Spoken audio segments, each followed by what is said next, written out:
बुद्धिमान राजा की कहानी। बहुत पहले की बात है। एक नगर हुआ करता था जिस नगर का नाम बेतालपुर था। जहाँ के राजा बहुत बुद्धिमान थे। उसकी बुद्धि और चतुरता के चर्चे हर जगह फैले हुए थे। राजा हर किसी को सोच समझकर ही कुछ बोलते थे और कभी भी आरोपी की बातों को सुने बिना कोई फैसला नहीं लेते। राजा की बुद्धिमानी के चर्चे हर जगह मशहूर थे। आसपास के राज्य के राजा, रानियां व राजकुमारी सभी लोग उनसे जला करते थे। इसी जलन के वजह से कई राज्यों के राजा, रानियां और राजकुमारी ने राजा की बुद्धि की परीक्षाएं लेने के लिए अलग अलग तरीके निकालते हैं, लेकिन हर बार राजा दूसरे शासकों द्वारा ली गई परीक्षा में सफल होते थे और खुद को चतुर और बुद्धिमान साबित कर देते थे।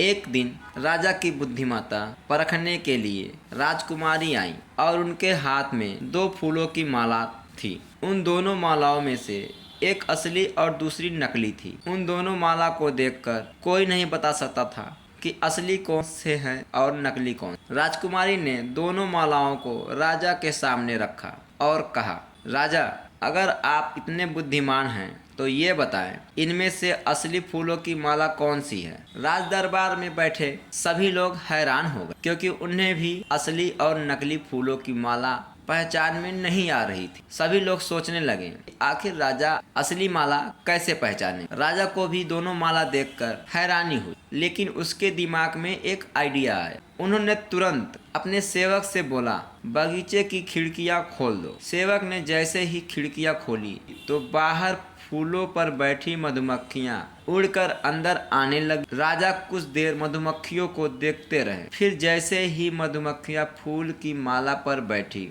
वैसे ही राजा ने असली फूल की माला को पहचान ली। और अब मैं बता सकता हूँ कि असली माला कौन सी है। राजा ने उसी समय असली फूलों की माला की तरफ इशारा किया जिस पर मक्खी बैठी थी। राजा की इस बुद्धि को देखकर दरबार में मौजूद सभी लोग उसकी प्रशंसा करने लगे और कहने लगे कि हर राज्य में आप जैसे बुद्धिमान राजा जरूर होना चाहिए। राजकुमारी भी राजा की इस होशियारी को देखकर बहुत प्रसन्न हुई और राजा की तारीफ में दरबार में कुछ शब्द बोले और फिर अपने राज्य के लिए चल पड़े। बुद्धिमान राजा की कहानी से हमें यह सीख मिलती है कि हर सवाल और समस्या का समाधान है केवल अपनी बुद्धि का प्रयोग करें। ऐसे ही कहानियाँ सुनने के लिए हमारे चैनल को सब्सक्राइब, लाइक और कमेंट कीजिए।